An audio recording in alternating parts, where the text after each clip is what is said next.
basic personality amidst us as a resource person. Before I hand over the session to our resource person, I would like to extend my sincere gratitude to the management, our chairman, sir, Dr. K. Ramakrishnan, Ramakrishnan Group of Institution, our director, sir, Dr. S. Kuppaswamy, K. Ramakrishnan Group of Institution, and our principal, sir, Dr. S. Muruganandam, K. Ramakrishnan College of Technology. I hope you will have a knowledge sharing session. Thank you.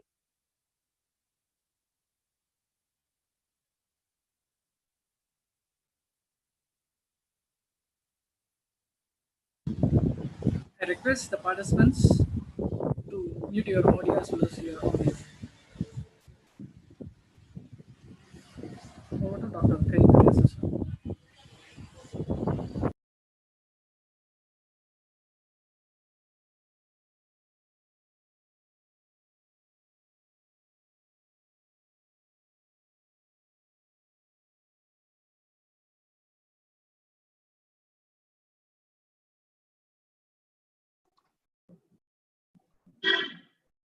Yes, Mr. Siles. Good morning, sir. Yes, good morning. Shall we start? Yes, sir. Yes, sir. Okay, thank you. So, good morning, everyone. I'm really happy to be part of this workshop and happy to meet you all through this Zoom platform. The topic of the day is documentation and profile management for NAAC and API. So, documentation, when we ask the question, what is the documentation? What are the need of documentation? And how to document? We have a lot of methods and modules, but let us focus on a few effective working modules today. And when you ask what is documentation? Document means many things in many contexts.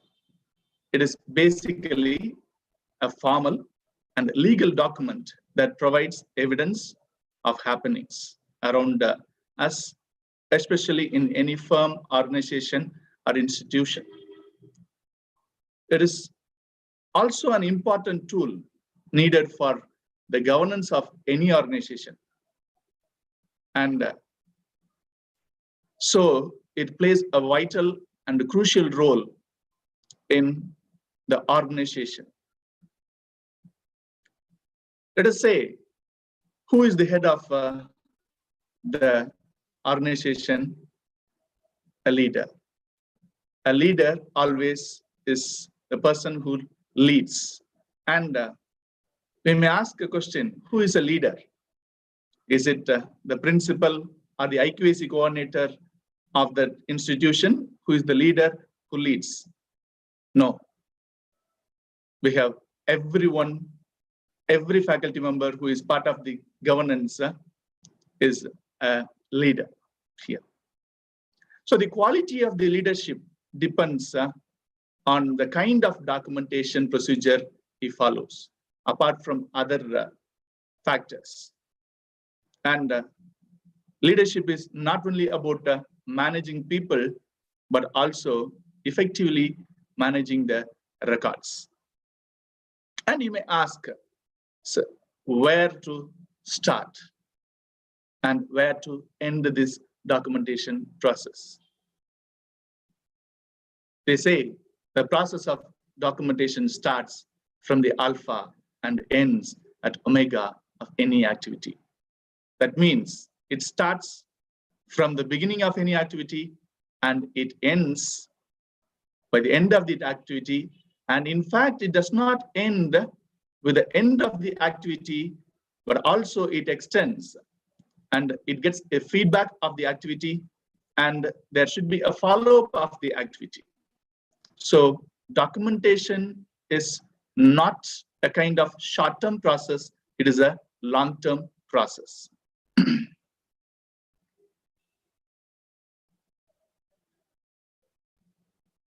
types of documentation. There are two types of documentation. One is the record and the other is a document. Document can be generated, a record can be generated when the event is going on. Whereas a document shall be prepared any time of the activity, but covers all the aspects of the activity. A document should be perfectly recorded. And for example, you can say, sir, what is the difference between a record and a document? Okay, let's take in a classroom situation. A teacher takes the attendance in the class, and taking attendance in the class is an example of a record. And preparing teaching plan is an example of document. Here, the teacher takes the attendance and records the attendance of the student, the presence of the students on the spot. And it takes place when the activity of teaching, learning takes place. Whereas the preparation or the preparation of material and the teaching plan, it takes place probably before the classroom activity starts, and later, after that, the evaluation process would be there. So evaluating the papers and taking down the marks, all these are documents. So you may also ask, why documentation? And documentation, without documentation, nothing can be taken to the next generation or to the future. Documentation, it preserves the present and takes as a past to the future. As Eliot says, time present and time past are perhaps present in time future. So documentation is a key factor to take any record or incident through time. So a well-created document will be a record for time immemorial. So documentation can be a creator of history. Not doing documentation is as good as not doing the event or activity at all. And we find many people, they hesitate or they procrastinate to take notes or to document the events. So if you procrastinate, you may forget or tend to lose the document even. So at this time, I would like to recollect you a proverb, a stitch in time saves 9. So I request you to document everything in time.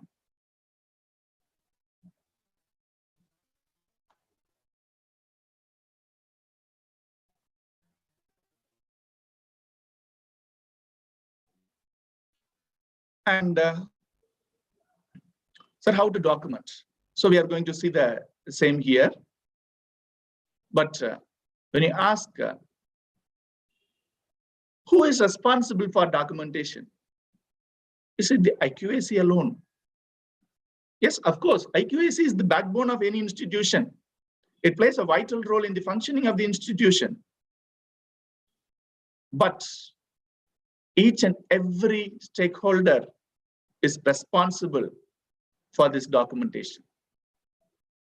If a student does not provide the proper data, or if the teacher does not provide the relevant information, IQAC may not be able to document the proceedings of any program or functioning of any organizational issues. Okay, so IQAC should devise a mechanism to prepare and maintain documents for every stakeholders. And the effectiveness is reflected through the mechanism adopted in preparing the document and storing it in a viable platform and retrieving the data as per requirements. So many fail in this. They prepare a document and they put it somewhere, but when it comes for retrieval process, it is very difficult.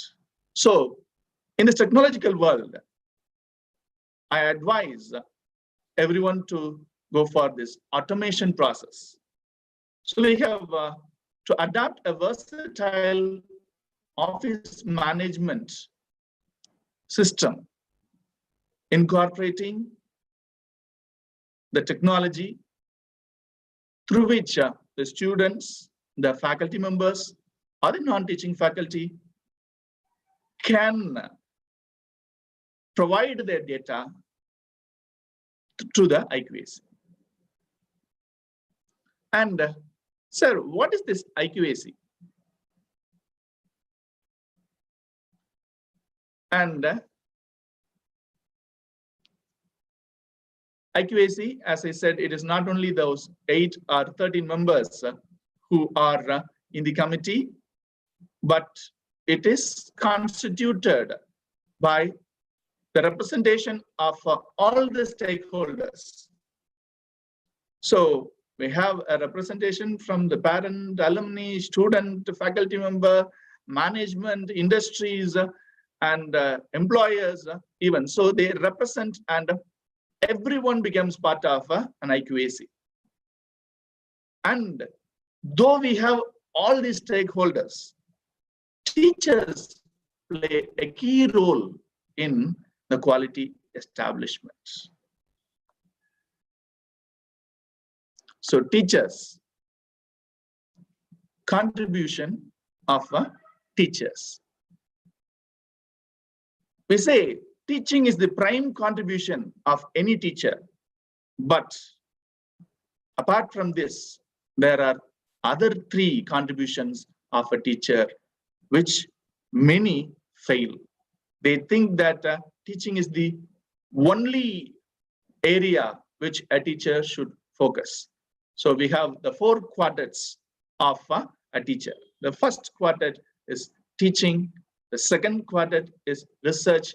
Many people may think, why should I do research? My prime duty is to teach alone. But research is something which makes a teacher a better teacher, a best teacher. So only through research one can hone their skills and knowledge. So research also plays a vital role in a teacher's life. And being part of governance, a teacher should not excuse himself or herself telling that I am a teacher and I will teach students. That is my prime responsibility, and being part of governance is not my cup of tea. No, it is not that. So governance, in the sense being a class in charge itself, is shouldering the responsibility in the governance. And being a facilitator or coordinator or in charge of any Part 5 activity or any clubs. So of course, we have to be part of this. And the last but not the least, community. Community is the one important factor or entity which is left out by most of us. Ultimately, why do we teach? We teach to transform a community, to transform a generation, to bring in some change in the community. And that process should not get stopped within the classroom, but also it should be extended to the community. A teacher's role is to uplift the community even. And for this, UGC has come out with the academic performance indicators. It is a measure that gives away the growth of a student, teacher, or an institution. Yes, it is not only something which is focused on teachers, but these academic performance indicators through the teachers. Teachers as the yardstick, it traces the development of the student and the institution. And it was introduced by UGC in 2010 to check the progress of the individual. Yes, of course. So today's session is going to be on APA and NAAC. Why this APA and NAAC? This is a need of the hour. Many institutions, they find it very difficult to collect data from the faculty members. Of course, a teacher might have collected or might have presented many papers, published many research articles, but it would be very difficult. It would be a tedious task for the people in the IQAC or in the management to collect all those details for preparing this AQAR or NAAC report or NARF report, for that matter, or any kind of accreditation or affiliation or assessment reports. So, why I once again emphasize API here is, many of us do not follow the process of API. If we follow the process of API perfectly, then it will be very easy for the institutions to collect data.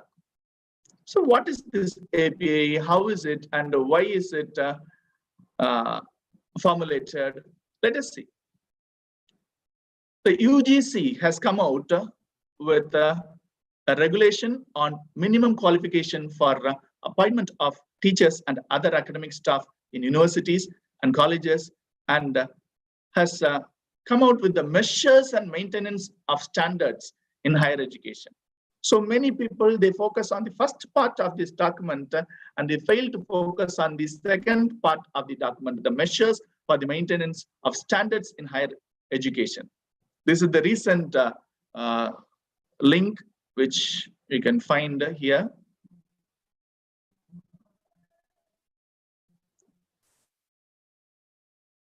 It is available in this link. You can take it later. And the first part focuses on the minimum qualification for appointment of a teacher. Yes. So they talk about the direct recruitment of assistant professor. It is found in page number 59 to 60. Yes, this is the procedure. I don't want to go in detail. Master's degree with 55% net or PhD, there is some relaxations also. Okay, and there is once again PhD candidates should be awarded in regular mode. Yes, yes. And coming here,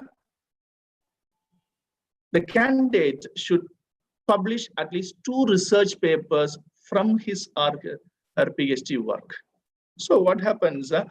The quality measure, the yardstick starts from the appointment, the process of appointment itself. So 2 research papers should be published in refereed journals. So that is very important. So refereed journals means refereed journals. Many people do not publish in refereed journals. They just publish in some journals and they get the thesis or dissertation submitted. Yes, UGC has come out with a list of journals, but the recommendation says it should be published not only in UGC journals, but also it can be published in refereed journals. So there are very many good journals who follow this procedure of referee, and you can find there are many fake journals here, especially in our country, next to China, okay, where you can find they undergo a process of intellectual theft also. Okay, let's not get into this. Okay, and once again, they say that you have to present 2 papers based on his or her PhD work in conferences or seminars sponsored or funded or supported by UGC, ICSSR, CSAR, or any similar agency only. Okay, so you can, so let us say that, sir, then you may ask a question: presenting papers in other what are that conferences funded by other agencies or self-financed conference, is it not worthy? No, it is not that. Okay, it is worthy. UGC always says that you can gain knowledge through those, but when it comes for metrics, okay, they have their own standards, and those conference which follows those standards would be recognized. So that is why you find these 2 points for the direct recruitment of assistant professor, and for associate professor, once again, you have the same thing, but 8 years of experience. But here he has to, or he or she has to publish at least 7 papers in peer-reviewed or UGC listed journals. And you can see now there is something introduced, the research score of 75. So here for associate professorship, one should have a research score of 75. What is this research score? It is what is focused here in this API. Okay, according to this API, we have various scores in various categories, but we will see those categories. And in research, a person should get 75. And those details are there in the appendix 2, table 2, and this is from page number 60. And in the brackets I have given is not the age, it is the page number of the document. And for professors, once again, the minimum of 10 publications in peer-reviewed or UGC listed journals. And here, once again, it is not that the earlier or that 7 publications will not be counted here. After the 7 publications, he should or she should publish another 10 more research articles. Okay, and here the research score should be 120 as per the criteria. Okay, and for principal, he needs 10 research publications and a minimum of 110 research scores. Now let's come for this career advancement scheme, CAS. So we get recruited, and then to get promoted to the next level, an assistant professor gets recruited in level 10, and he has to, or she has to move to level 11, 12, and then level 13A as associate professor. Okay, I am focusing on colleges stream. We have different mechanisms for colleges, universities, fine arts institutions, and others. So I'm using, I have chosen the regular college stream only for this kind of presentation. So CAS is the assessment of the performance of college and university teachers for promotion. It is based on the following categories: teaching, learning, and evaluation, personal development related to teaching and research, administrative support and participation in students' co-curricular and extracurricular activities. So based on these 3 categories, you can find the CAS is evolved. So teaching, learning, and evaluation. So we see that teaching, learning, yes, I contribute much. Yes, it is very easy. We will see that If you go to college every day and teach your subject dedicatedly and evaluate the papers in time, you get marks in this. Okay, and personal development related to teaching and research. So here, why is this personal development? So it is something which is to, or those activities which I involve to develop myself, okay, to develop my teaching ability, to develop my research ability. So they evaluate this also. So every teacher should develop and inculcate and update and upgrade himself or herself then and then. And that also plays a vital role. And also a teacher should be supportive for the administrative responsibilities and should take part in the governance. And that also plays a vital role. And the last but not least, participation in students' co-curricular and extracurricular activities. So many teachers focus on the students' curricular aspects alone and does not give importance to the co-curricular and extracurricular activities. Mind it, the syllabus, the curriculum itself is designed not just to memorize or just to get mastered in the curricular aspects alone. We need these co-curricular and extracurricular activities to as a support to equip these knowledge and get or to become a kind of holistic personality and face this world with confidence. As many people I understand might have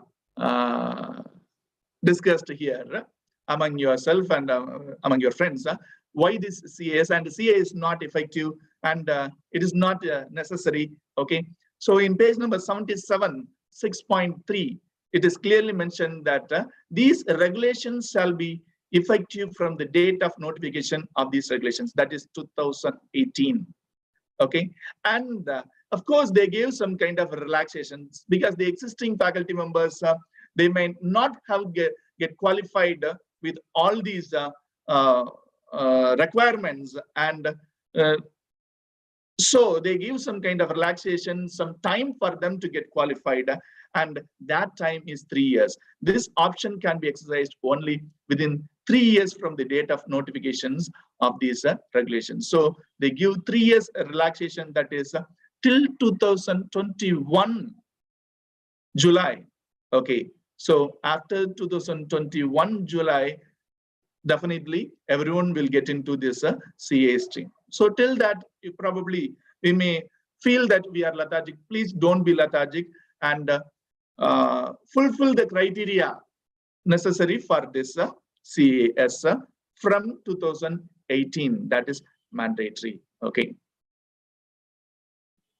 and there is a screening evaluation committee which is formulated, and it takes care of the CAS promotion. Okay, earlier if you complete 13 years, you directly get you become associate professor. If 7 years over, directly get into the next scale of pay.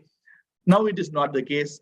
Even if you completed the required years, you should undergo a CAS. You should appear to the board, and then only you will get promoted. So let us see a few aspects of this CAS, how it works for assistant professor academic level 10 to academic level 11 in colleges. The eligibility criteria goes like this: the assistant professor should complete 4 years of service, those with a PhD, and 5 years of service, those without PhD, that is with MPhil and a PG in professional courses, and 6 years of service, those without PhD, MPhil, or PhD. There are some courses where you do not have this research programs. So for them, it takes 6 years. Okay. So let us take the first category, 4 years of service with PhD, because that has become a mandate nowadays. And for them, they have to attend at least one orientation course. That is 21 days orientation course on teaching methodology. You have to be very clear that the orientation should be based on teaching methodology. There are various orientation courses nowadays organized by various organizations and various agencies. But see that this 21 days orientation program based on teaching methodology conducted by this MHRD or UGC affiliated or recommended or approved institutions. That is done by Pandit Madan Mohan Malavia Mission for Teaching and Teaching Learning. Okay, so yeah, the teacher, the assistant professor should complete the following during the assessment period. What happens? He should complete one orientation course. It is mandatory, and any one, that is he should complete one refresher course or one research methodology course. That is very important. So research methodology course, once again, the academic staff colleges, they come out with many research methodology courses. We have to undergo those courses. And they have given a few categories, and two of the categories, that is workshop, syllabus upgradation workshop, training, teaching, learning, evaluation, technology programs, and faculty development programs. And you have to have in your mind that normally we are very eager to attend the programs which is of a duration of 1 day. But here, UGC is not going to take or give importance to that 1 day programs for CAS. But of course, you can have those programs for your knowledge upgradation. But they set some standards. A workshop should have these components, and it should take this much time to cover those components. And so they say a minimum of 5 years duration. Workshops or training programs, whatever it be, it should be a minimum of 5 days or 1 week. And also that you have to complete one MOOC course with e-certificate. So many people are not bothering about this MOOC course, because a teacher nowadays, even students are registering into MOOC course. So a teacher should also know how to register a MOOC course and how to prepare assignments and how to face for the tests. And only then the teacher can guide the students. So there is one MOOC course is mandatory. And of course, you can also develop the e-content of this MOOC course or any kind of e-contents in 4 quarters. 4 quarters, that means the first quarter represents your course content or course material. The second quarter represents the video lectures which you prepare or the video material which you prepare. And the third quarter represents the evaluation, the evaluation of the content, what are the methodology which we use to or that evaluate the students. And then the last quarter, it represents the discussion forum, how effectively we make the participants of the program discuss, and how effectively we take part in the discussion as the facilitators of those programs. Okay.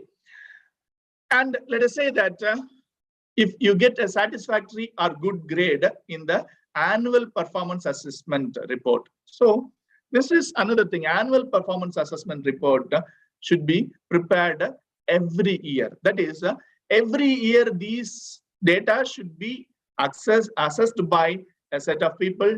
I will come to that later. It should be forwarded to the head of the department, and it will be assessed by a set of people, and it will be recorded with the principal's signature in the office. And then by the end of, probably for assistant professor, by the end of 4th year, these records will be produced to the committee or to the board, and based on this, they would evaluate. Okay, so annual performance assessment is mandatory, and in many colleges or in most colleges, IQAC takes the responsibility of this annual performance assessment.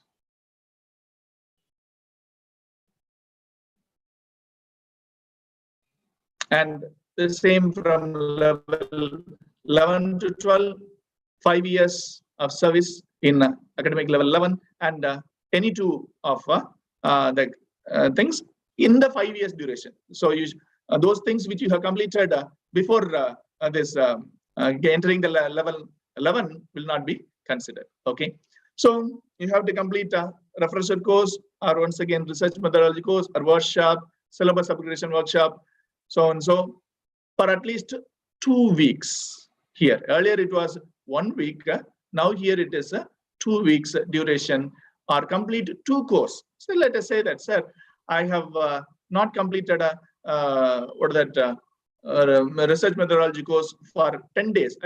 I appeared for a 5 days program, and I appeared for 5 days workshop. Yes, of course.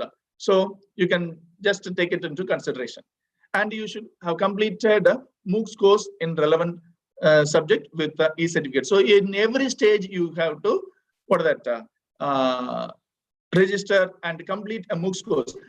Through this, UGC or MHRD wants to ensure that a teacher is progressing, a teacher is learning, because in MOOCs course we find many recent upgradations of the existing syllabus or new syllabi is being posted there in MOOCs. And when I take a MOOCs course, that means that I learn something new, and UGC wants to ensure that you or I should are upgrading ourselves. So that is why this has become one of the components, and of course contribution to the creation of e-content in modules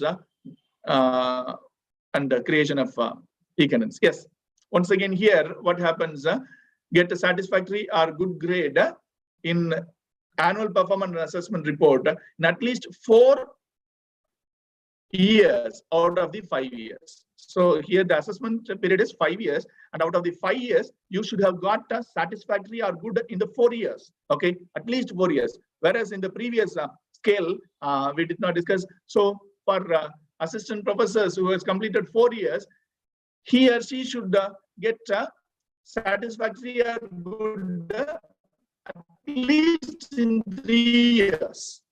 Okay, so this is the criteria. And for assistant professor from academic level 12 to 13A, that is to become an associate professor, he should serve as 3 years, and PhD is mandatory, and PhD degree in subject relevant or relevant subject in that particular subject, or allied or relevant allied subjects. Okay, this is also accepted. So this is clearly evident here. Okay, and any of the following during the last 3 years. So here once again you got a choice. Any one you can do. Once again you can you have to complete a refresher course and so and so for 10 days, and complete the MOOCs course and contribute towards the development of e-content. Okay, here once again, out of the 2 refresher courses, one the MHRD has come out with the ARPIT course, where you can do this refresher course in online itself. Whereas now the orientation, earlier orientation programs has also been replaced with the faculty induction program. Okay, so it is a 30 days, 28 days induction program, and that too is due to this COVID-19 is converted into online programs, and now Ramakrishnan College, Delhi is conducting, and the program is on the go. And here, to become an associate professor, see, once again you have to have in your mind that When you move to the next level, all those credits which you have earned in the previous level will become invalid for CAS alone. Okay, for your whole life, it will come along with you. But whereas CAS is concerned, only those things which you have done in the assessment period will be considered. Okay, what I say is only for the annual performance assessment report. So these things are for the annual performance assessment report only. Okay, and you will see the remaining things also. So an associate professor, he should get at least 2 satisfactory or good grade in the last 3 years, and to become a professor. Okay, in some states, professors are not professorship is not given to the college teachers. In some states, we have this concept. Okay, so anyhow, UGC has given these guidelines that an associate professor completing 3 years of service can become a professor. Okay, here PhD is necessary, and there should be a minimum 10 publications and 110 research score. And once again, to become a professor, there should be a good, satisfactory or good in at least 2 years.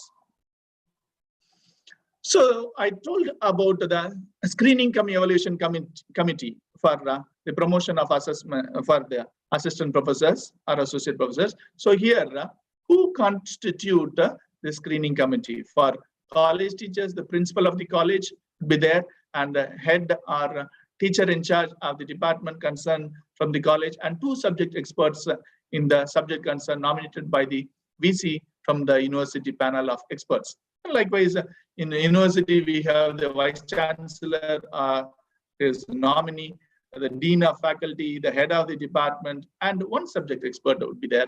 So these constitute the panel. And what is the process? How does this assessment takes place? It takes place in 3 steps. Step 1, the first step is annual self-appraisal report. So every year, teachers should submit their annual self-appraisal report by the end of the academic year.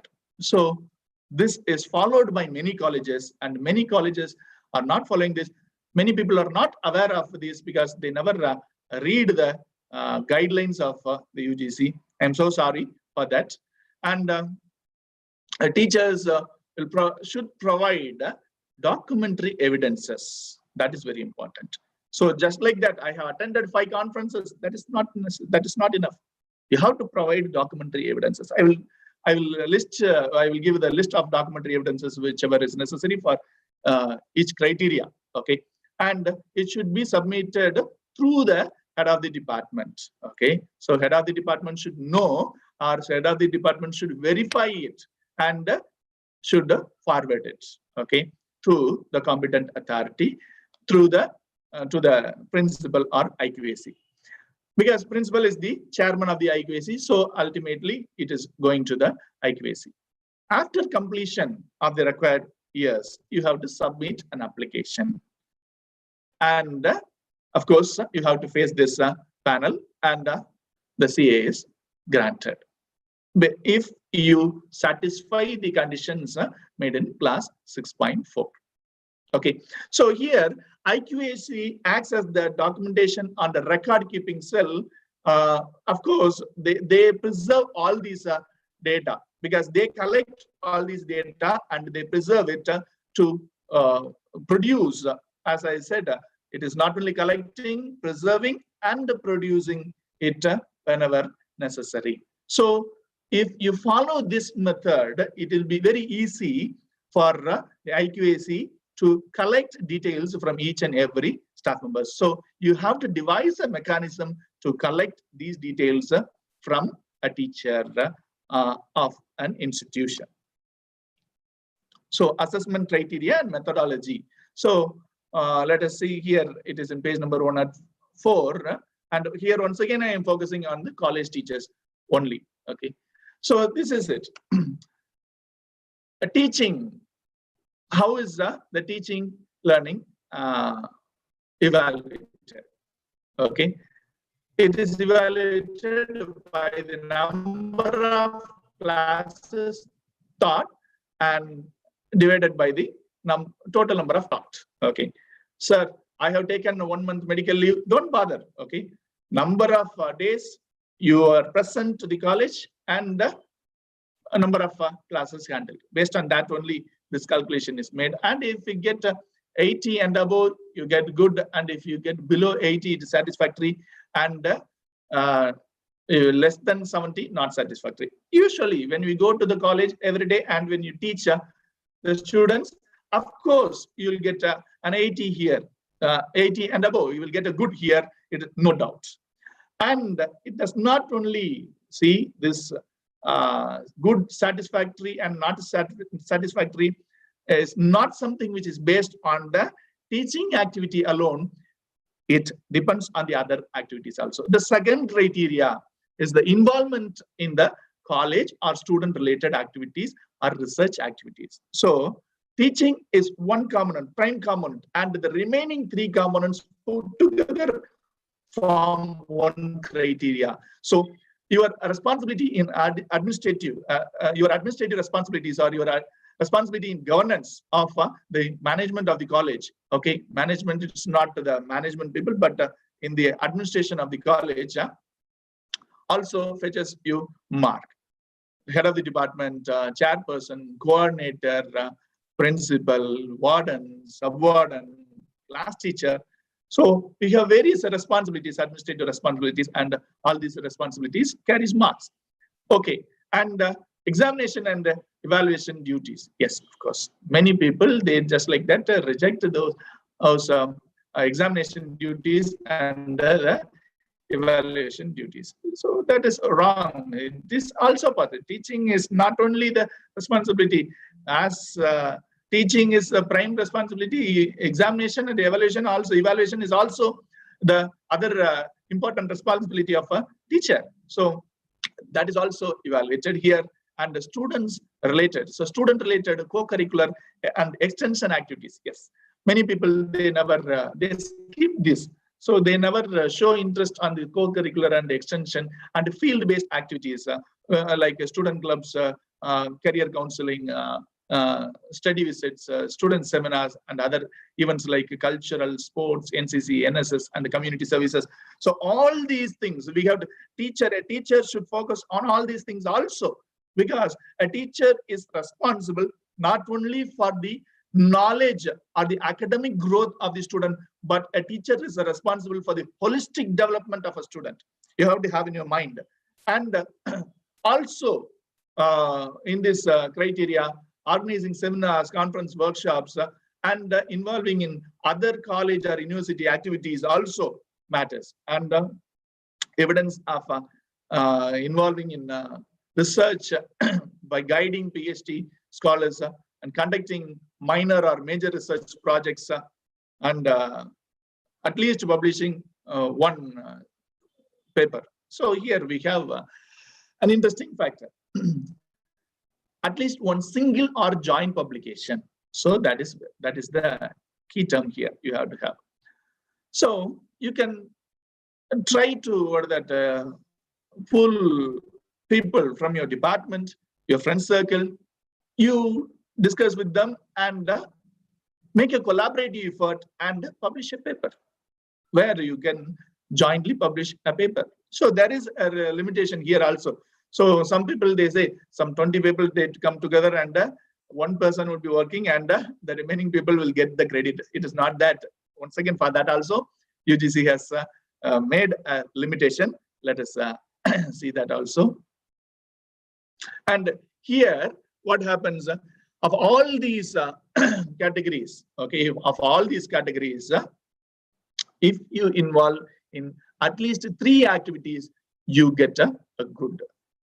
And if you involve in 1 or 2 activities, you get a satisfactory. And if you never have involved in any of these activities, you get a not satisfactory. This would be taken into consideration every year. This is not for the 4 years or 5 years or 3 years. Okay, this is for every year. Every year you will be evaluated based on your performance in 2 criteria. the first criteria teaching and the remaining criteria. So once again, how you will get the overall grading. So in the overall grading, you get a good when you are good in teaching and satisfactory or good in the other activities. Okay, so good in teaching and satisfactory or good in the other activities in serial number 2. Okay, so good and good or good and satisfactory. This is first. Good. Satisfactory. If you get a satisfactory level in teaching, then see, some people are there who never teach much, okay, and they involve in all other activities. They involve in research, but they never teach. So what happened? They get a satisfactory, because since they got a satisfactory in teaching, they get a satisfactory in the overall grading. Okay, though you got a good or satisfactory in activities in serial number 2, you will be evolved, you will be graded satisfactory only when you are satisfactory in your teaching criteria.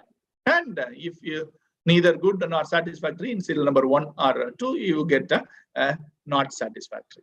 Okay, so this is what. And the methodology for, and the methodology for university and college teachers for calculating academic or research scores. So now we are going to see how the academic or research scores are evolved, and we are going to see what is the score for which component. Okay, the score allotted for each component. Okay, excuse me.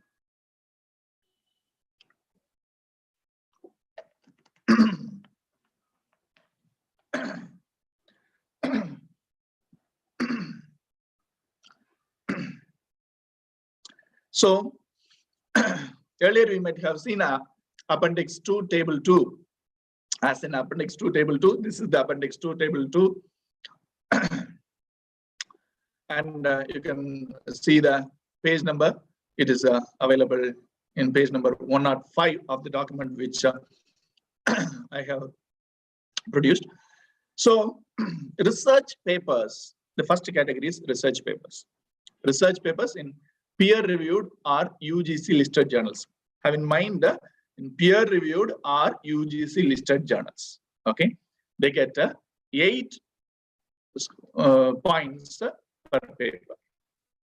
Okay, for science faculty, and for arts faculty they get 10 per paper. Arts in the sense science, doctorate, science, medicine, and all those other management pharma group. So they get 10 points per paper. Why this? Let us come back later, because they give the weightage here because for this humanities and arts stream, we do not have much of the Scopus or Web of Science journals or SCA or SSCA journals. So they give some weightage for faculty members belonging to arts, humanities, and management in this area. Okay, and I will just come back to that later. And publication other than research papers. First, if you author a book which is published by an international publisher, you get 12 points. National publisher means 10 points. And if you edit a chapter in a book, you get 5 points. Okay, and if you are editor of a book by an international publisher, you get 10 points. And if you are editor of a book by a national publisher, you get 8 points. So this is the points slab. So how many papers you have published, or how many books you have authored, how many books you have edited into the number or the value of the corresponding values gives you the score. And if you translate a work in Indian and foreign languages by qualified faculty, they get for translating a chapter or a research paper, they get 3 points, and for translating a book, they get 8 points. So many people get demotivated. See, your focus should not be on these points, okay, and the score. It should be based on your passion. Okay, see, you can find some people may think, see, if I translate a work, if I translate a book, then I get 8 points. At the same time, if I edit a book, I get 8 points. I spent years together to translate a book, whereas it is very easy for me to edit a book. No, it is not that. It is not easy to edit a book. Okay, an editor is responsible for every other problems which arises in that particular book which he has edited. Okay, it is he who shapes, gives a life to the book. So it is not that. Okay, so we have to give importance to our passion. This is just a score. Okay, and the third indicator is creation of ICT mediated teaching, learning, pedagogy, and content, and development of new and innovative courses and curricula. Here you have three sections. Development of innovative pedagogy, you get 5 points. If you develop something new, okay, I will see those things in detail. And the design of new curricula and course. If you design a new curricula, you get 2 points per course or curricula. And if you develop a complete MOOCs course with 4 quadrants, you get 20 points. Okay, let us say that if it is a 4 credit course only. If it is a less than 4 credit course, you get 5 marks for each credit. Let us say it is a 2 credit course, then 2 into 5 equal to 10 points. Okay, and if you have developed, if you are part of the MOOCs course, that is, if you are given a lecture or if you have prepared one module of MOOCs, you get 5 points. And if you are a content writer of a MOOCs, you get 2 points. And if you are a course coordinator of a MOOCs, you get 8 points. See what happens. A MOOCs course, many people think that I should create the whole course of myself. No, it's not that. You can share the responsibilities with your friends. Okay, so you can ask, you can seek the help of a few of your friends. 2 of them can give some lectures, and some of them can contribute by content writing, and you can coordinate. Okay, so this is how the credits are given. And likewise, e-content development, like MOOCs e-content development also is done in 4. If you develop a complete course or ebook, you get 12 points. And if you develop in 4 quadrants, 1 module, each module get 5 points. And if you have contributed at least to 1 quadrant, okay, you get 2 points. And if you are editor of the e-content for a complete course or paper or ebook, you get 10 points. Regarding research, you have research guidance, research projects completed, research projects ongoing, and consultancy. Okay, so this is done. Let us say that PhD awarded, okay, 10 points per thesis awarded. If your candidates have one of or 2 or 3 candidates have submitted and are awarded this year, okay, 10 points. And if one has submitted, 5 points. Okay, the same goes with the MPhil and PG dissertation also. Okay, for MPhil and PG, they get 2 points. And if they get major projects more than 10 lakhs, and if they have completed it, they get 10 points. If they get if they complete a minor project, they get 5 points. And if they have a major project ongoing during the time of this evaluation, they get 5 points. And once again, the minor project, ongoing minor project gets 2 points. And if you involve in any kind of consultancy, research consultancy or academic consultancy, you get 3 points. So you get all these points if only you produce a proper evidence. That is very important. Okay, many people fail to produce. They do all these things, but they fail to document it.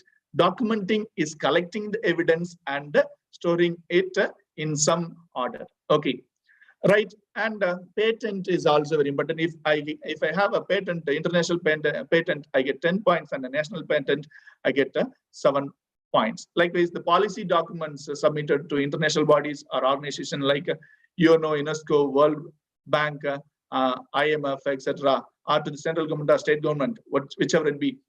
If you submit in the international level, you get 10 points, national level 7 points, and state level 4 points. And if you get any awards or fellowships, awards in the sense nowadays many people they get awards just by, yeah, it is not their fault. They apply for that award, and the awarding agency, many agencies, many forums, they mince money out of that. And what happened? They say, sir, it is just pay 3,000 rupees. It is a registration fee for that conference alone. So, and people would just register it, and they get their award. It is not that award is it is the award given by the central and or central or state government or central or state government recognized bodies. Okay, so not all the awards would be accepted. And you can find the invited lectures.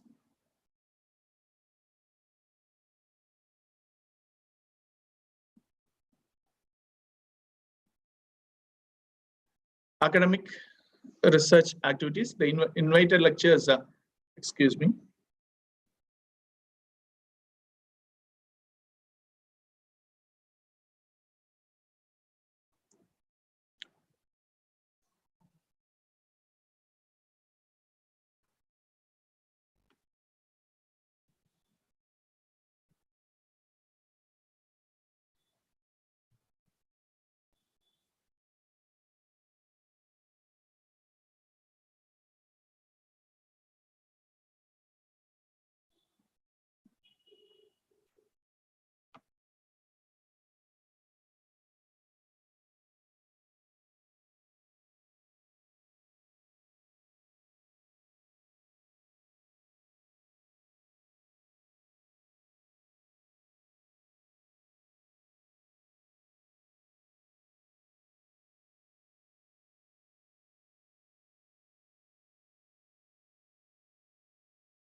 I'm sorry for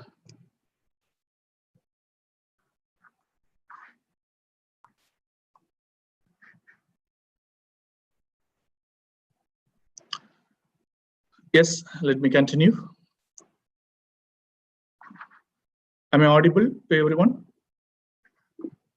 Yes, sir, you are audible. Okay, thank you. There was some technical problem. So, about the invited lectures, yes, you can find here something quite interesting, because they give equal weightage for invited lectures, resource persons, presenting paper in seminars, conferences, and full papers published in conference proceedings. Okay, so let us say that, yeah, once again, if you have presented a paper in a conference, and if you have produced it in the publication form in the conference proceedings, it will be considered as one single entity.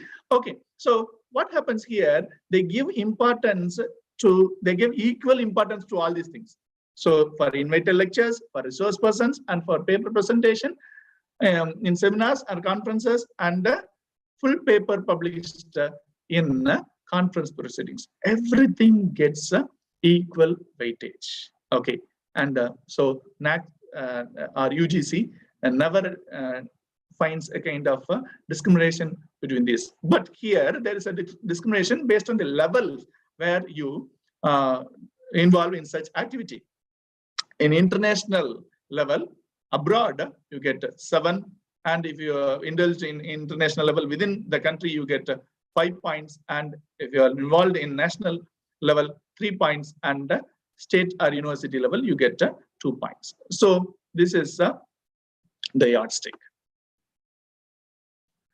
And as I told you, the research scores for research papers already for a science stream, it was 8 points per paper, whereas in art stream, it was 10 points for peer-reviewed or UGC listed journals. Whereas here we have another important factor. So the 8 points and the 10 points is just those articles which are published in peer-reviewed and the UGC listed journals. Without these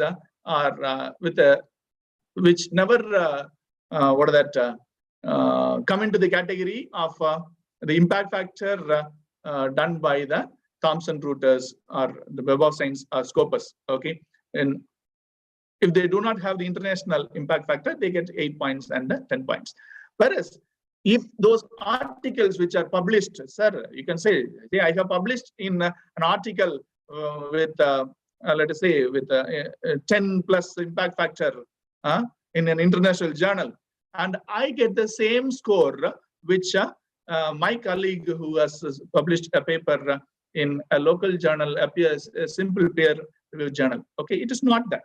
Okay, here UGC has once again given a kind of weightage based on the impact factor of this Web of Science and Scopus. Okay, so papers with more than 10 impact factor get 30 points, and between 10 and 5 get 25 points, between 5 and 2 get 20 points, and between 2 and 1 gets 15 points, and the papers with impact factor less than 1 gets 10 points, and the papers in refereed journals without impact factor get 5 points. Okay, so this is the stream, this is the yardstick. Okay, here there is a less scope for the humanities people to publish their papers.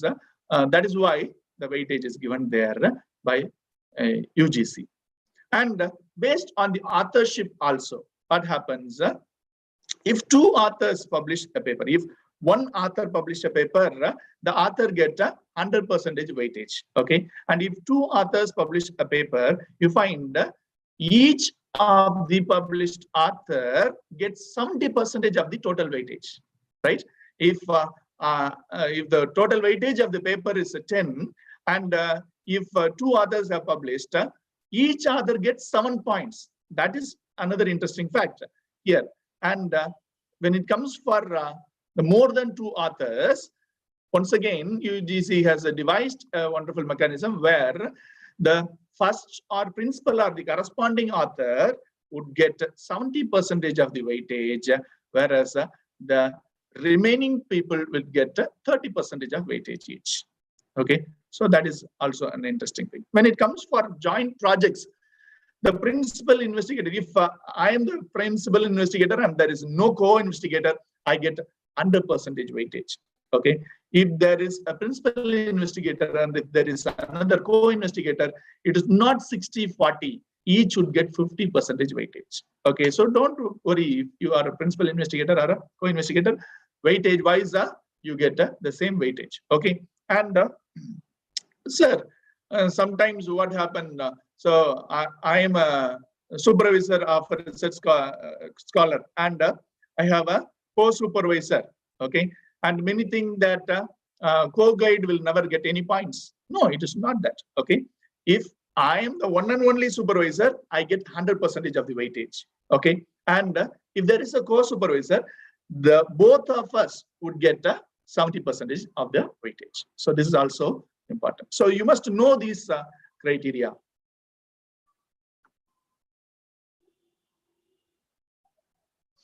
And as I already said that faculty induction program, UGC in its quality mandate has come across, come with these 2 factors, important factors.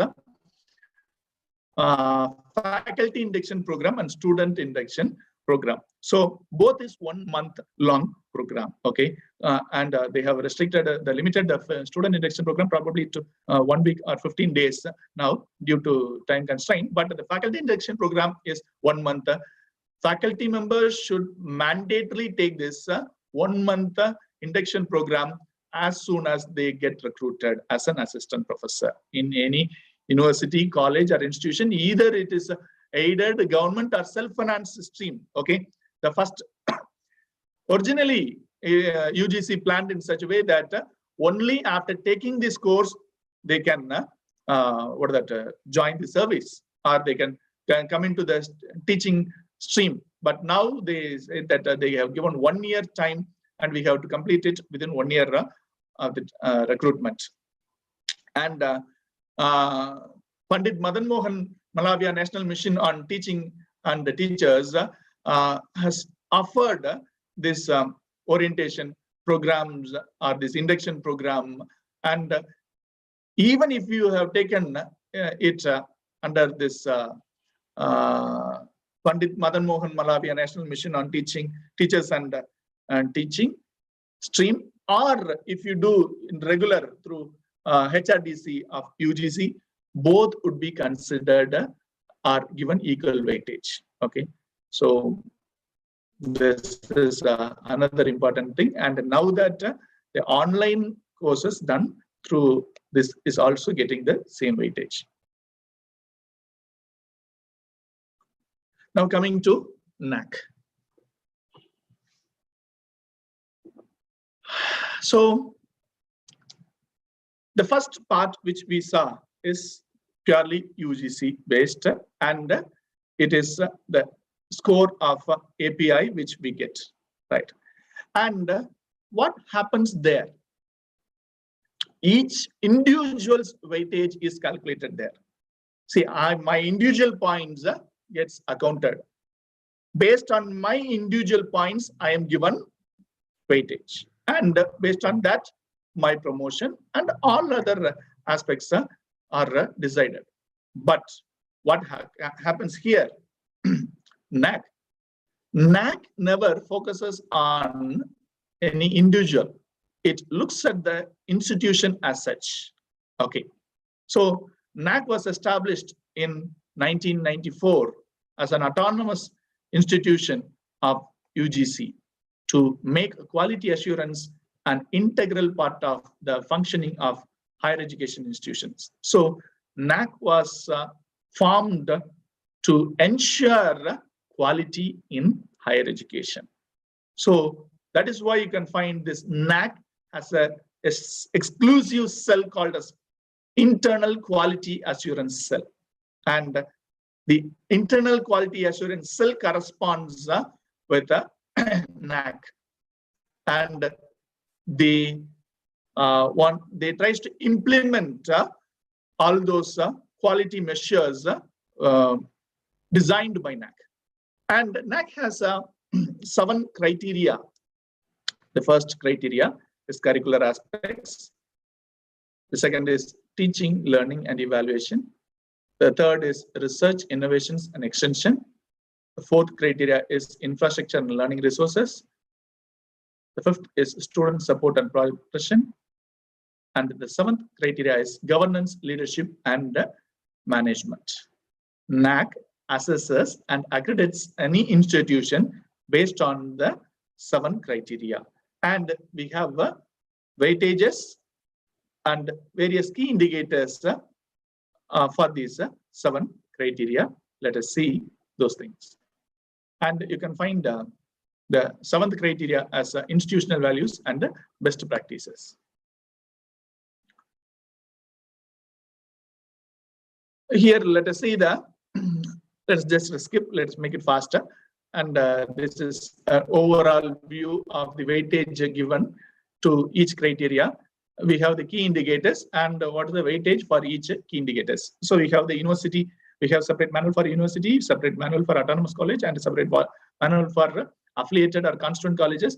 And there too, once again, UG colleges and PG colleges, they get different questions. There is slight modifications. See, if an institution has one PG course, even in self-finance stream, that institution should get into the PG or that section PG stream only when they apply for NAAC. Okay. Some people may think that, sir, we in aided we have only UG, so we are getting into, or we are applying for UG category. No, it is not that. If you have at least one PG course in self-finance stream, even you have to get into the PG stream only. Okay. So these are the key indicators and the weightage. I'll just skip. I think we are running short of time. So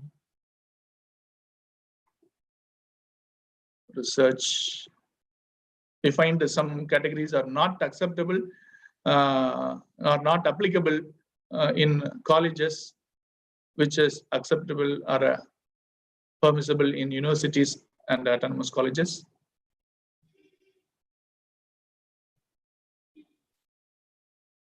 The weightage also differs based on the category. And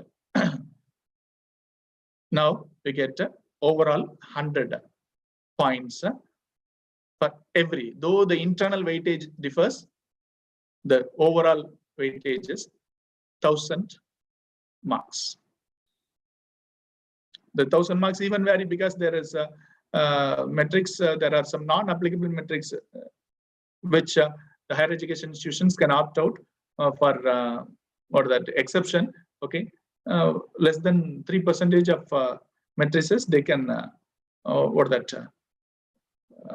apply for exception, and based on that the score also differs. Okay, yeah.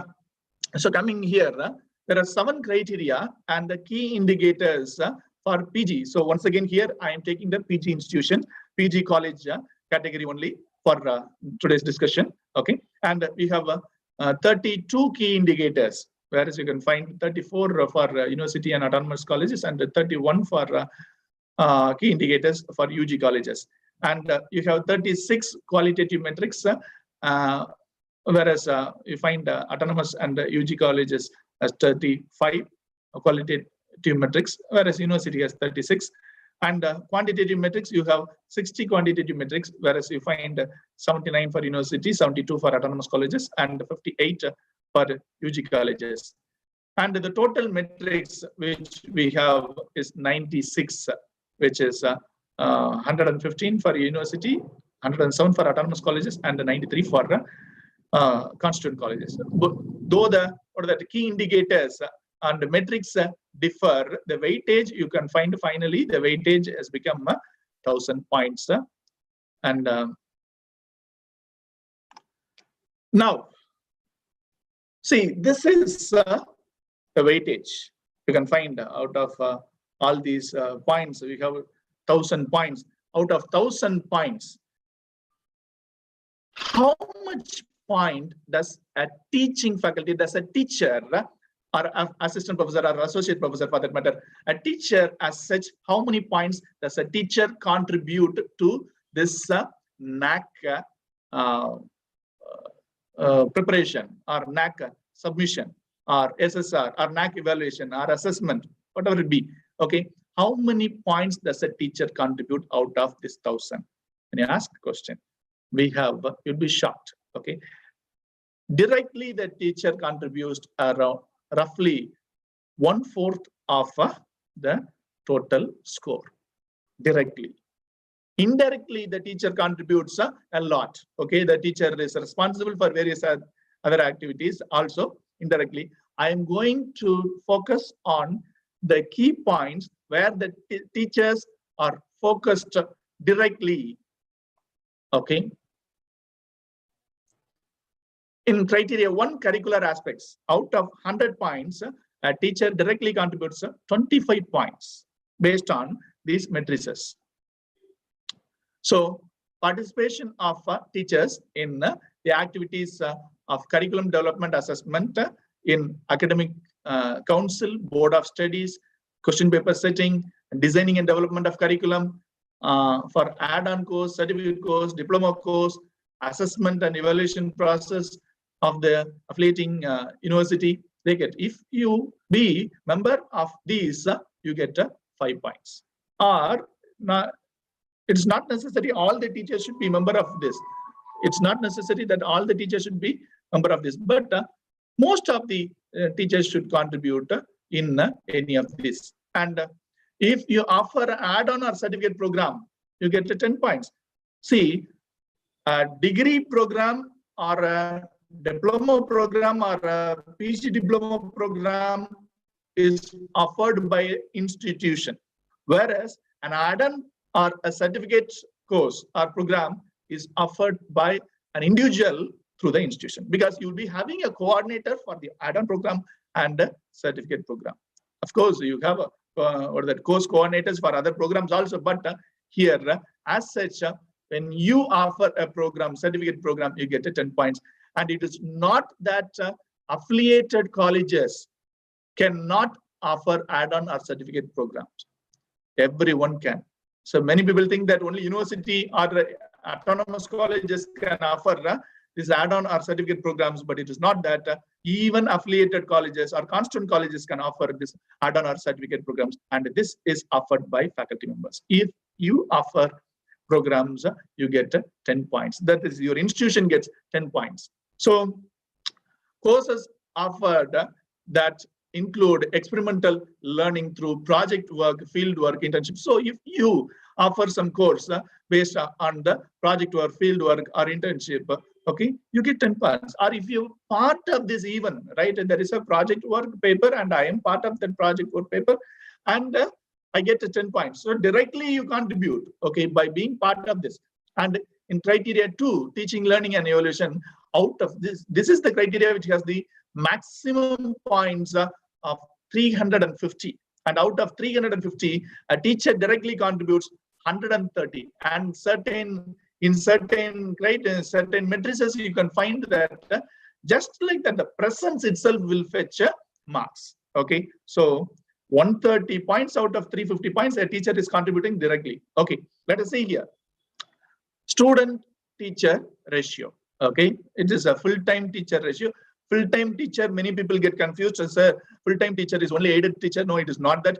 Any teacher who contributes to that institution or to the teaching learning process, more than 90% of contribution made by any teacher is a full-time teacher. Okay, so it is not that aided teacher is a full-time teacher and a self-financed teacher is not a full-time teacher. In that case, a purely self-financed institution will be getting 0 in this. So it is not that. Full-time teacher is a teacher who takes the 90% of the workload. So what happened? So just being a full-time teacher itself fetches 20 points. Okay, once again, it not you individually, as a whole. Okay, and student-centric methods such as experimental learning, participative learning, and the problem-solving methodologies used in enhancing learning experiences. Yes, when you use all these methods for teaching learning, you get 20 points.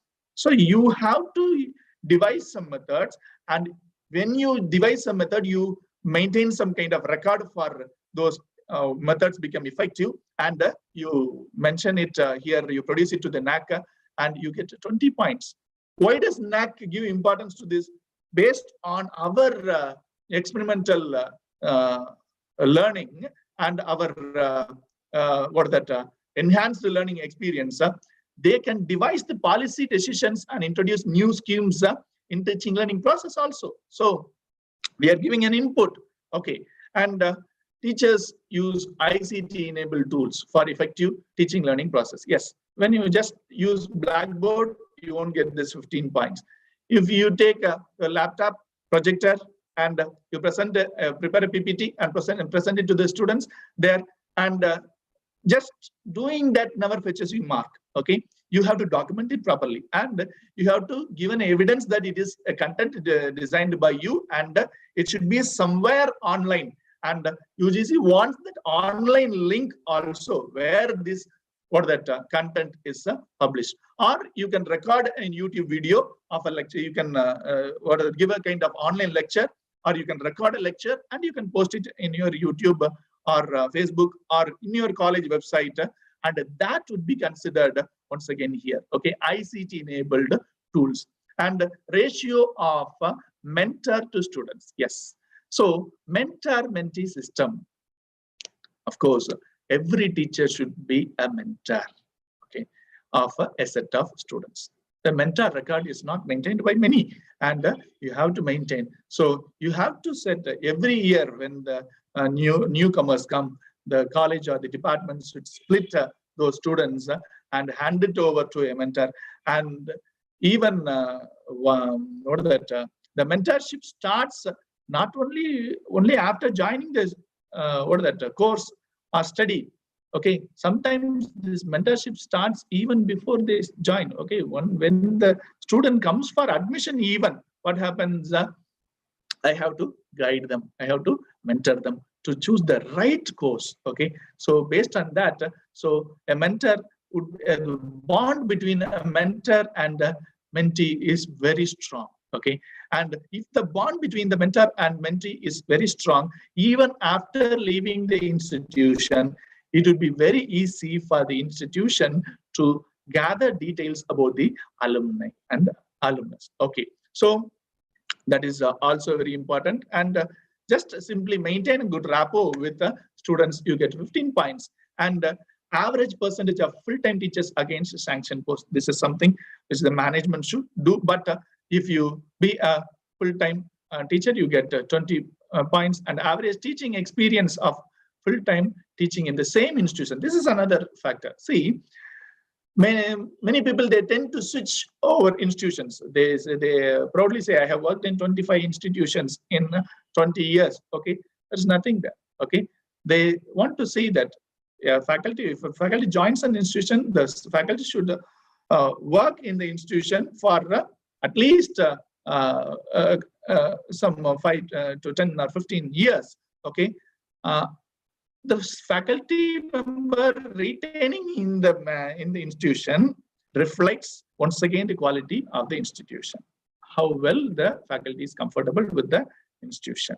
Okay, and there is also another important factor, get to 20 points. Okay, and average percentage of full-time teachers with PhD. If all the PhD, all the faculty members are with the PhD degree, they get to 20 marks easily. So in this way, see, I hold a net or set, so I don't need to do my PhD, right? If this is your attitude, you won't get, you won't fetch marks to your NAAC. Where in CAS, what happens? There is a check for you. If only you have completed your PhD, you can get into the next scale of associate professorship. Okay, so PhD becomes a mandatory thing. So we register for PhD just to get our promotion, and we do not register for PhD for our institution. This is a pathetic situation, because many institutions, they were that literally they beg the faculty members to complete their PhD. But UGC once again has come out with the circulation that every institution should have a fully qualified faculty members. Okay, and if you have a PhD, that is that fetches you more marks. Okay. Criterion 3, research, innovations, and extension. Out of 120 points, a teacher fetches 80 points. Okay, so it is the 80 points, major portion of this criteria is in the teacher's hands only. Yes, how? By grants received from government and non-government agencies for research projects, endowments, and chairs. If you receive any grants, you get 5 points. And the percentage of teachers recognized as research guides, if you guide your students, your institution will get 5 points. And if you organize the seminars, workshops on research methodology, intellect, IPR, and yeah, see, in NAAC, you can't show all the seminars and workshops organized in this particular matrix 3.2.2. Okay, only those workshops or seminars conducted on research methodology and IPR would be considered, and entrepreneurship, the development of entrepreneurships also will be considered or will be given weightage. Sir, then what happens? I have organized various conferences on my subject area, and what should I do? Okay, yes, you have a kind of a descriptive write-up which you have to give in your in the beginning of every criteria, and you can mention those things in the descriptive format there, and there is a section for any other information. You can provide those details there also. Okay, and number of research papers per teachers in journals qualified. Yes, if you publish your papers in UGC enlisted journals, that is welcome. Okay, and that also fetches marks, because all these things contribute to research. And many people think that teachers never no need to undergo research, but research plays a vital role, and majority of the share or the lion's share of this criteria is in the hands of teachers. And the number of books and chapters in edited volumes or books published and papers published in national, international conference proceedings get 10 points. And extension act, yes, involving in extension activities. Yes, you can find once again the faculty members who always focuses on teaching, they focus less on extension activities. As I told already, extension activities is the door to extension activities, the door to reach the community directly, and there you can work wonders.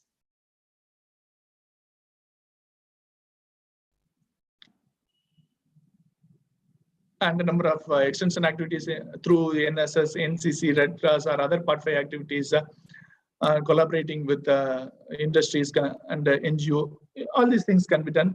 If you do it through those, you get your institution will be getting 15 points. And awards and recognitions. Yes, when awards and recognitions, it's not all the awards are taken into consideration. Only government or government recognized bodies awards only are considered, as I told already. And collaborative activities, research collaboration, faculty exchange, students exchange, or internship. If you be part of any of these collaborative activity, your institution get 10 points, the maximum. And if you facilitate the MOU, because MOU, they say that only the management of the institution signs the MOU. It's not that. There would be a kind of a person of contact, okay? And you would be the person of contact for any MOU which you take to the institution. So through you only, the MOU gets into your institution. So you get 10 points for your institution.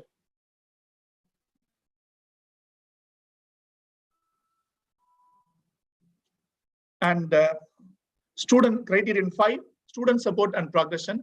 It contains 130 points, and 10 points of this 130 points is contributed by a faculty member, okay, by a teacher. The average percentage of students benefited by guidance for competitive examinations and career counseling offered by the institution get 10 points. Here you can find there are a few people who think that it is the responsibility of the training and placement division of the college to take care of guiding the students in competitive examinations and giving career counseling. It is not that, okay? Any teacher who has some idea on this can come forward and join hands with the training and placement division and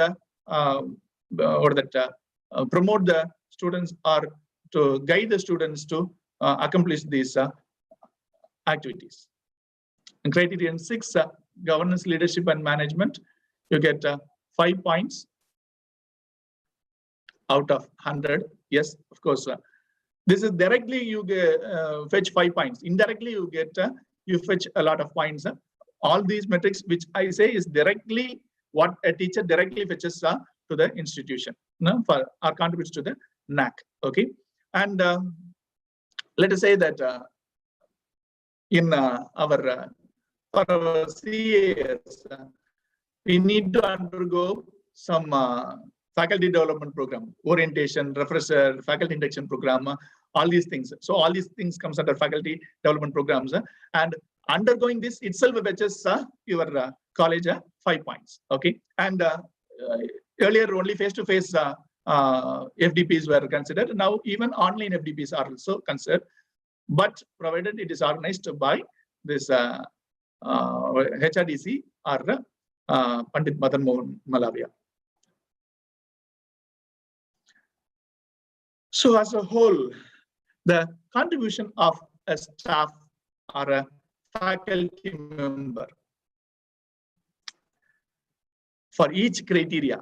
In criteria 1 out of 100, faculty members contribute 25 points, and for criteria 2, teaching, learning, and evaluation, out of 350, faculty as a whole contribute 130 points, and criteria 3 out of 120, they contribute 80, and criteria 4, there is no direct contributions, but there are some indirect contributions, and criteria 5, the direct contribution is 10 out of 130, and criteria 6, 5 points out of 100, and criteria 7, there is no direct contribution.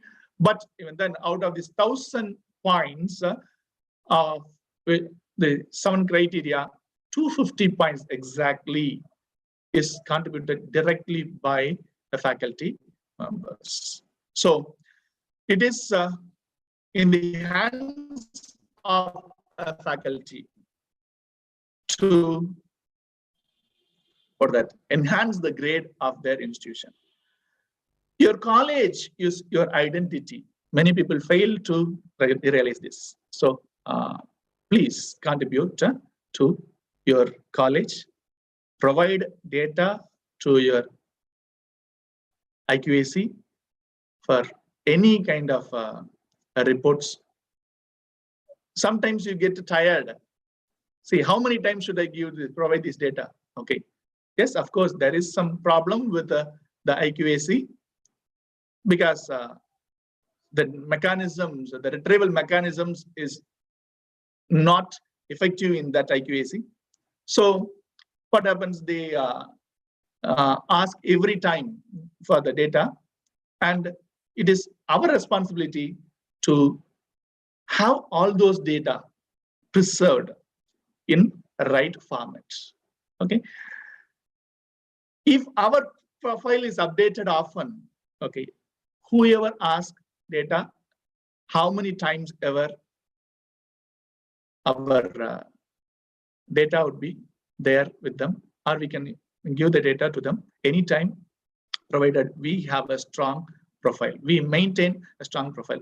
Once again, I remind you that it is not the responsibility of the IQAC alone to document, but it is our responsibility also. Okay, so we should document our activities perfectly. Only then we would be able to give the data to IQAC. If not for the NAAC, at least for the APA or CAS, we have to maintain our data effectively. So I just created a kind of grouped these questions for NAAC or questions asked for NAAC or for APA into these categories. First is personal profile. Okay, you can have anything here in personal profile, and then is the academic qualification, and then comes the work experience. So for everything you need to give some evidence. Okay, evidence plays a vital role here. Okay, not only just providing details, I will just show you a working model. Okay, and academic contribution, research experience, knowledge or skill development, consultancy and knowledge outcome, awards and recognitions, members in or membership in academic and professional bodies, student service, involvement in extension activities, institutional responsibilities held. So I have categorized the profile into these key factors, and it is available in the link below. And I will give you this link also. I will share you this link also, which would be helpful for you. Okay, before getting that, I just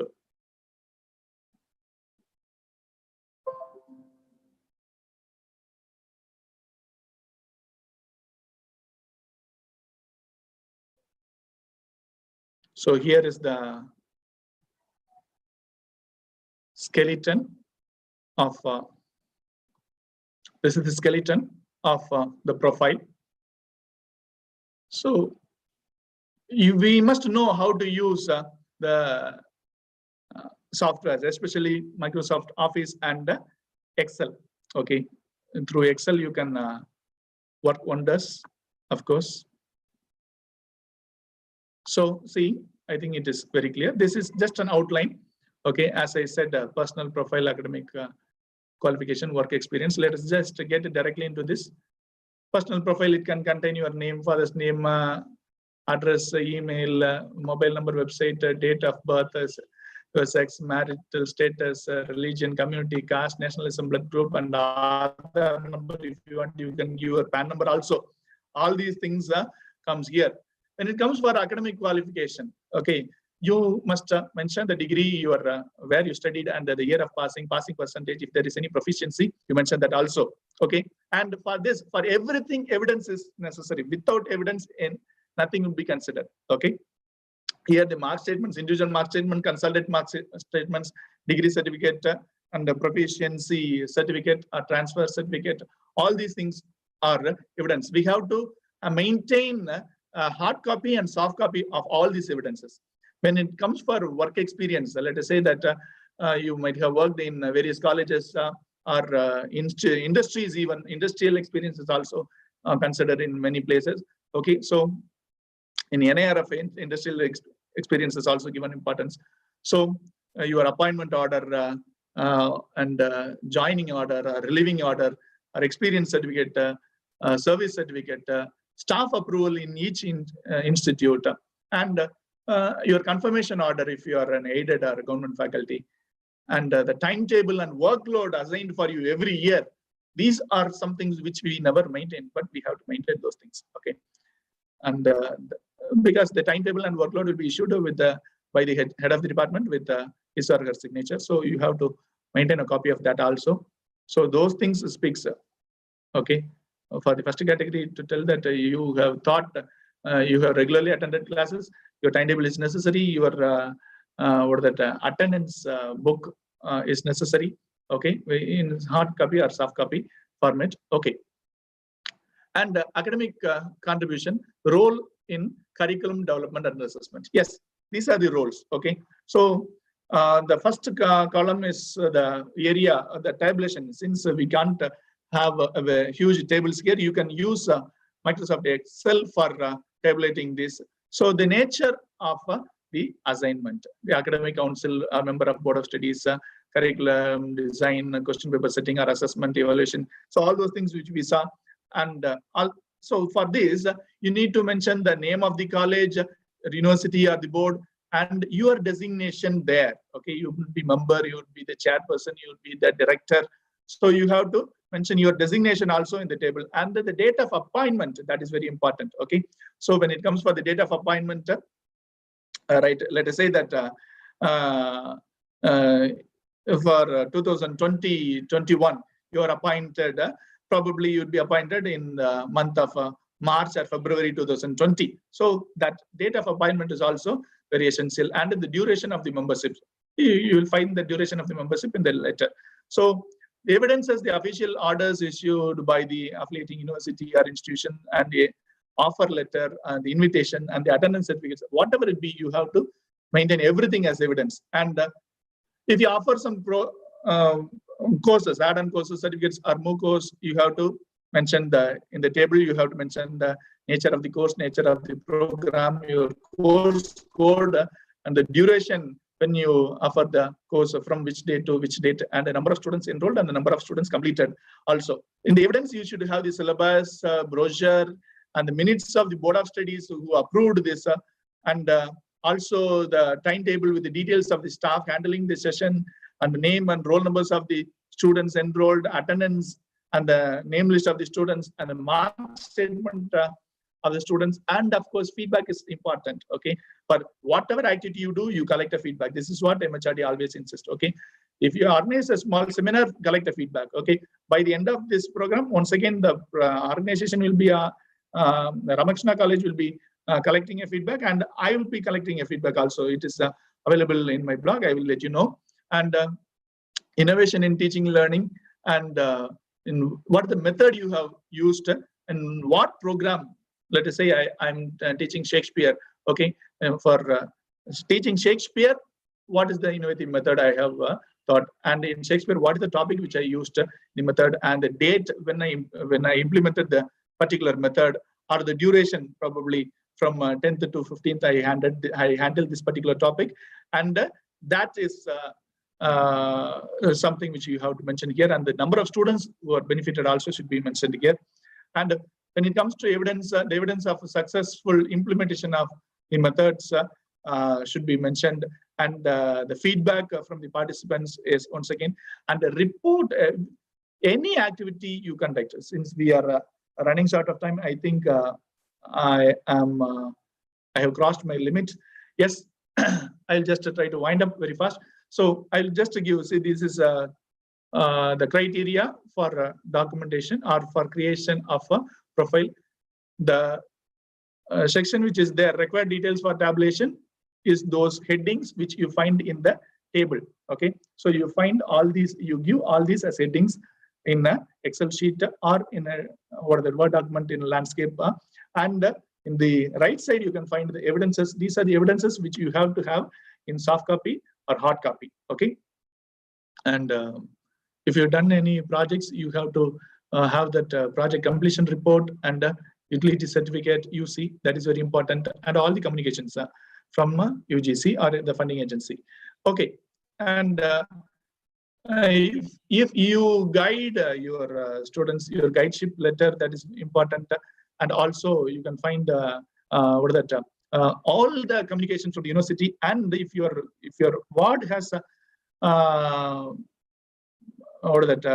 has been awarded PhD, you have to collect the degree certificate of your ward also. Okay, that is also very important. Okay, that is an evidence for your ward has completed the PhD degree. Okay, and when you present a paper, you can find that you have to have the acceptance letter, because many people do not focus on this acceptance letter. They just like that apply for it and they go on spot and attend it. So please avoid that. Only papers which has the acceptance letter from the organizer would be considered for this by NAAC as well as for CAS. Okay, and you should have the certificate and attendance certificate. See, attendance certificate you will be giving it to the institution, but even then attendance certificate you must take a photocopy of the attendance certificate, and mind it that you have to have a geotagged photos. Okay, so wherever you go, you have to take photos, and those should be geotagged photos. I will tell you how to upload those geotagged photos. Okay, and research publications, communication from the publications publisher. Once again, the publisher should accept your publication. That letter, that particular mail or letter is very, very important. Okay, and apart from the cover page, content page, and second page. So why this second page? Second page is, see, if the second page contains the details of the publisher. Okay, so it will be there next to the front page, and it will be there. That is a very essential. And the pages of your papers, and there is, when you publish any paper, you have to take a screenshot of the matrices or the evidence that it is an approved publication. Okay, because UGC or Web of Science or Scopus, whichever it be, they just change the method of evaluation, and many journals they get disqualified due course of time. Probably after 10 years, it will be very difficult for you to trace whether this is a qualified or approved journal or not. Okay, and likewise, yeah, nowadays, since it is a technologically advanced age, you need a web link for everything, and you take a screenshot and save that particular page in a PDF format also, because they may remove that link anytime, but you need to have that also. And because when you come to faculty development program, as I said that, see, the report of the HRDC center will be having all those faculty development programs organized by the HRDC as well as the participants. So your name should get reflected there also. Okay, that is also very important. So you can see all those things. Collaborative MOUs, you should have a copy of the MOUs, and you will be the jury, and awards and recognitions. Yes, e-copy of the award letter and copy of the, yes, most of the times what happened, we fail to preserve the applications, okay, applications which we send. That is also very important. If you, for each and everything, you can maintain a file, or you can maintain a leaf where you have the application first and the remaining communications next, and try to maintain hard copy as well as soft copy. If it is a soft copy, try to have various copies of the same, okay. And if you are editorial board, reviewer board member, once again, offer letter is very important. And for your publication, always try to find the publication matrices, that is impact factor of that particular journal during that time, and keep on updating your citation indexes, okay. Citation index, H index, G index, I-10 index. So all these things should be updated. Then and then, please update it, okay.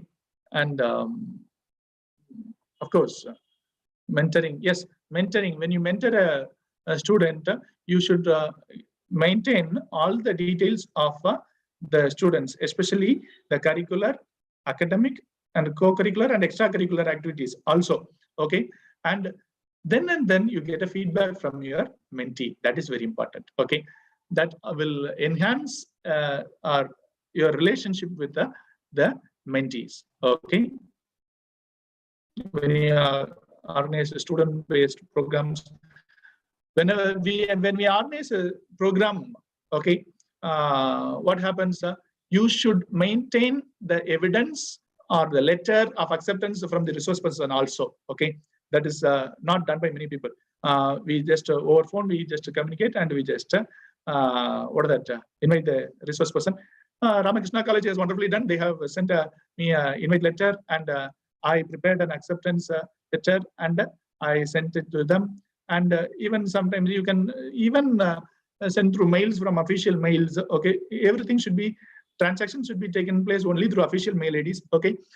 For these official things, it is better you use your official email IDs. If you have not got any official email ID, approach your institution and get your official email ID. Official email ID will be like this. When your college name is Vivekananda College, the website is vkc.ac.in. Let us say the official email ID goes like this: Kaviarasu@vkc.ac.in. Okay, so this is how the official email ID would be. So you have to get that also. Okay, and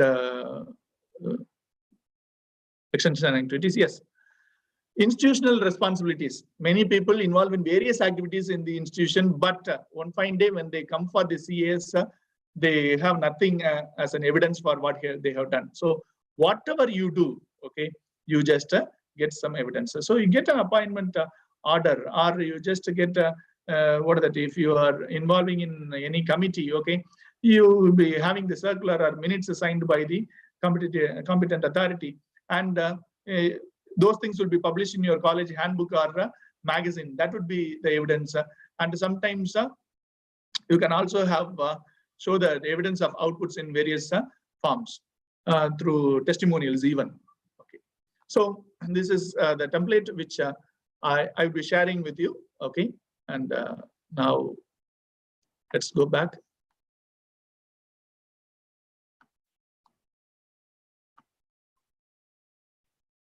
To the presentation. Okay, I'm not going to take much time here. Photographs and videos. This is another important thing. Only geotagged photographs are allowed. Okay, only geotagged photographs are allowed. What is geotagged photos? Sir, take your mobile phone, and when you go to the camera, there would be a setting called as save location. Okay, in the settings you can find the save location in the save options in some phone, or in some phones you have it is here. Okay, so you have to save the location of this. Yes, location tag. You can find it here. It is location tags would be there. You can just enable it, And then what happens? Any photo which you take, your GPS will be on, and when you take a photo, whatever the exact location will be saved. Okay, what happens?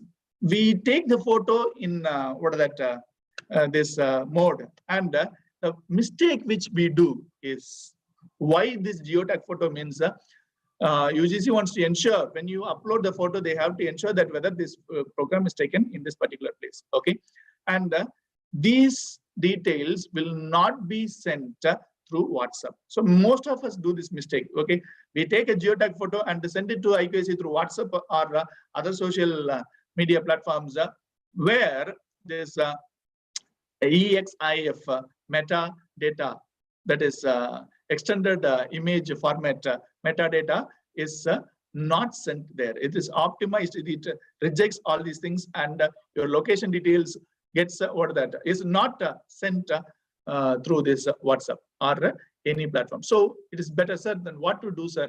You can send it through mails, okay, or you can save it to Google Drive or any drives and share the link, okay. And my suggestion is, for documentation purpose, it is better to save with a low resolution, because the low resolution images takes very less space, okay. Because nowadays we get advanced phones where when you take a photo occupies around 20 to 30 MB of space. Even one file can't be sent through a mail. So what happens? If you take like that, you have to send it through Google Drive or any other sharing options where these excess metadata would retain. Okay, and before I wind up, I just want to introduce you for some mandatory apps which we use, like Cam Scanner. Cam Scanner is an app where you can take a photograph of the important files or documents or your certificates, and it would be like as if like a photocopy. Okay, it is a soft photocopy. Okay, soft copy of the photocopy, and it will be very clear, and you can take printouts of that. You can share with the friends also. MS Office. This is, say, I have given you the link also. If you just place the cursor on it, you can get the link there. Okay, and you click the link, and it will take you to the Play Store, and you can install those apps. Okay, MS Office. This is an new integrated MS Office 365 is has become MS Office like this, and it has an integrated package of Microsoft Word, Microsoft PowerPoint, Microsoft Excel, Outlook, and Lens. Okay, so these are very important applications for you, and if you install this one app, it will take care of all those things. And Google Drive. Okay, Google Drive is very essential for sharing information. So whatever data I have, I just put that information here in Google Drive and share the link to anyone, to IQAC or to anyone. When they open the link, they can view your content. Okay, and it is advisable that every institution subscribe the G Suite, because G Suite for education is free of cost. Okay, no need to pay G Suite like this Microsoft Office, Microsoft Campus license you have to pay. It is not like that. Okay, G Suite is free of cost, and if you have an institutional email ID, okay, sorry, institutional website, a dedicated website, and is exclusively a website with .edu or .ac.in extension, you can apply for this Google Suite free of cost. Okay, and around 500 staff members you can. And there is another thing that every teacher should communicate to the publishers, or any other communication should be made only through this official email ID. It can be created through this Google Suite, and it is very easy, and you can handle things. Google Suite contains Google Classroom, Google Drive, Google Forms, and various apps are there which would be helpful for you. And DigiLocker is another platform where it is a locker from the government of India, where you can store all the data. Your official data can be stored. Your documents, your certificates, everything can be stored. You take a photo, and you can scan it, and you can upload it here, and it will be safe. Okay, and it will be safe for retrieval, and for any kind of official or government related verifications also, you can just share share it from DigiLocker the government people can easily verify it. And Kaizala, like WhatsApp Kaizala is an app, but it is by Microsoft.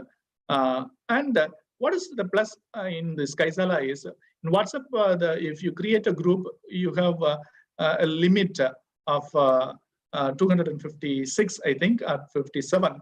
Whereas in Kaizala, there is no limit. Okay, you can run an entire government.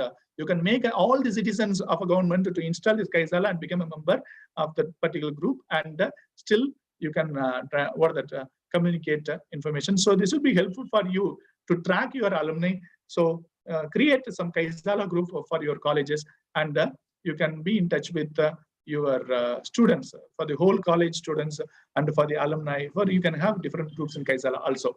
And the live transcribe is a software where it assists you. Yes, of course, Google has voice inputs, of course, but this live transcribe, it can recognize your voice and it types whatever you say with punctuation. Okay, that is something unique about this, because the other APIs which we have does not focus on the punctuation, but this live transcribe, it tries to identify your language effectively, even if you have no much good communication. Okay, and expense manager. See, this is an important software where you can find the details of finance related issues. Okay, if I apply for a minor project, or if I have received any fund from anywhere, see, I just have to keep note of every other detail. Okay, if I'm accountable for even a single paisa of the fund, otherwise I will be considered as misappropriating the fund. So this application helps you to keep track of the income and the expenditure of the funds and the expenses. Okay, you can use it for your personal use also. That is very helpful. And regarding GPS, okay, government, there many people asked questions, and in many forums people have discussed.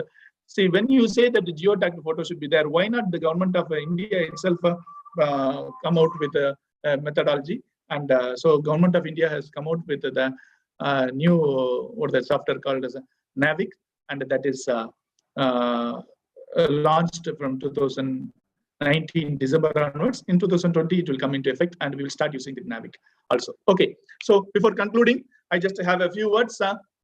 You prepare a self-appraisal by the end of every year, and prepare a SWOT on the key areas of a profile. This is something which we have to do to enhance, to know where we stand. Every year, please do a SWOT of your self-analysis and update your profile, biodata, and the CV then and then. That is very important. And another important thing is you have to prepare an year plan, probably a long-term goal and short-term goal-based year plan can be prepared, and see how much you have achieved. Okay, so whatever we have spoken, all these slides, you may be bothered about these slides. The slides are available in kaviarasuspeaks.blogspot.com. I will just post it probably in the chat box also later. Okay, and even I think Mr. Siles can also type this in the chat box, kaviarasuspeaks.blogspot.com. Okay, so it is available there. In the slides is available, as well as the document which I gave, the template for profile. And if you have any queries, you can reach me at my email ID, my Telegram, WhatsApp, and Kaizala number. So thank you so much for patiently listening. And if there is any questions, let us discuss. I think I have taken much time. Yes. Participants, do you have any questions regarding this session?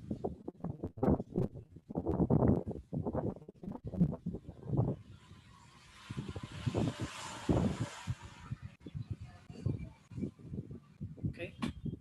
If not, I thank God Almighty for His grace and blessings on us for this wonderful session. Secondly, I thank our Management, Dr. K. Ramakrishnan, Chairman, and our Executive Director, Dr. Dr. S. Kumaswamy for permitting us to organize this national level workshop. I wholeheartedly thank our principal, Dr. S. Muruganathan, for his guidance and support. I thank Mr. S. Ramakrishnan, Head, Department of Science and Humanities, and Dr. S. Vijalashmi, Head, and my other faculty members for their support and encouragement. Indeed, I'm happy and elated and proud to thank my beloved teacher, Dr. K. Kaviarasu sir, for his enlightening session. I thank all the participants for making this event a huge success. If you have any queries, you can mail to sir. I'll send all the details via Telegram group or via to your email. Is there any pertinent question here or in YouTube?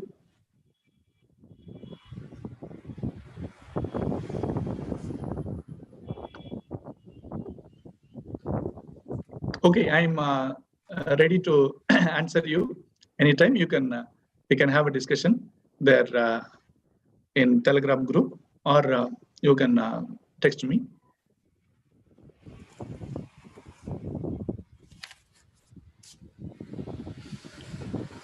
So shall we end this session? Okay.